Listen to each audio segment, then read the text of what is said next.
हर साल के भांति इस साल भी सम्राट सेना अखाड़ा नंबर 1 आप सभी का हार्दिक अभिनंदन करता है और करता ही रहेगा। हमारे वॉलंटियर राजकिशोर, मुन्ना,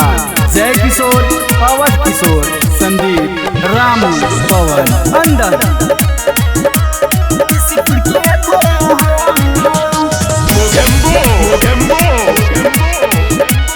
खुश हुआ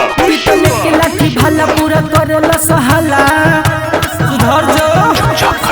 इतने के लाठी भला पूरा करेला सहाला गाँव देखई में खतरा हो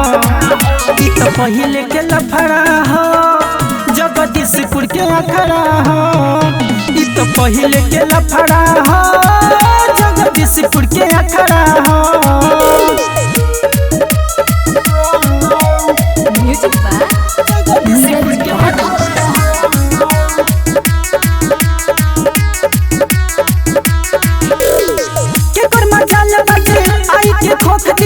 सीधे दुनाली धोई खोपड़ी में ठोक दी केकर मजाल बजे आई के खोक दी सीधे दुनाली धोके खोपड़ी में ठोक दी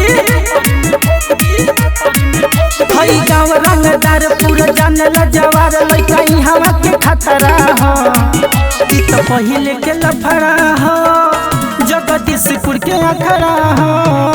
इ तो पहिले के लफड़ा हो जगदीशपुर के अखड़ा हो।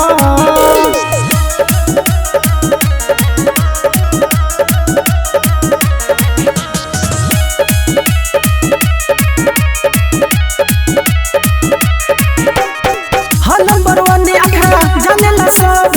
सबके दिलवा पर राजी है करे नंबर 1 अखड़ा जानेला सबके दिलवा पर राजी है करे जनी कर मन मानी न तो झाड़ दी जवानी राइटर और बिंदी खचड़ा हो उदेश पर मुके लफड़ा हो जगदीशपुर के अखड़ा हो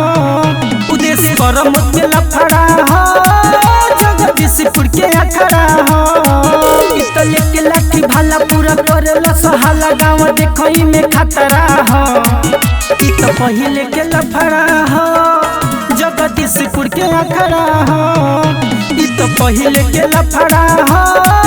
जगदीशपुर के अखड़ा हो।